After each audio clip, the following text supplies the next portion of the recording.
Hello, everybody. This is going to be a quick demo on how to test out your array sums implementation. You can see that if I run the full test suite for recursive methods and I run that as a JUnit test, you can see that I have, want to imagine, I'm now finally passing all my exponent tests, so that's passed. So I'm feeling pretty good about that. I understand my base case, I understand my recursive case. I'm ready to move on to array sum. And you can see that it just has this one preliminary test that tests a bunch of things and then a more comprehensive one. You can see the default implementation for recursive methods that just return 0. Trust me, this is not correct for summing arbitrary arrays.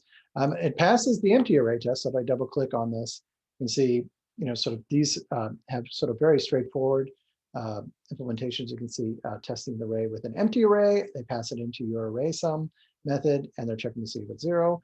Here's 1, 2, 3, 4, and -5. That should be 5. So these are a good resource to be able to just sort of be able to understand a little bit of what's going on. There's also the case where you can look at this comprehensive test, which sort of shows you what each test is going to be and what you're passing and failing. So to no surprise, we're passing the empty array list, the one with a 0 in it, and one with 2 zeros, but everything else is failing.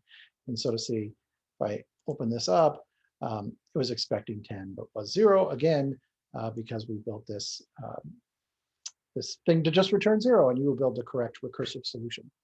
Another thing I want to show you is that if you get to one of these points and you don't want to run all the tests, you want to just run this, you can either right click on anything and just run that one individually. There's also the ability for me to just double click on this. I can either run this file itself just as a test suite. And a lot of times it's kind of hard to figure out where everything is. I put a bunch of these files over here in test source. If you ever want to know where a file is that you've opened, either by tunneling through, because I could tunnel into this array sum test suite and then look and see that, oh, there's this test, right? If you ever want to know where anything is, there's this wonderful little button right here with the left and right arrows that says link with the editor. And what that does, when you click on that, it opens in this package explorer where the different files are. So that's a little bonus tip. And with that, good luck on this part of the assignment.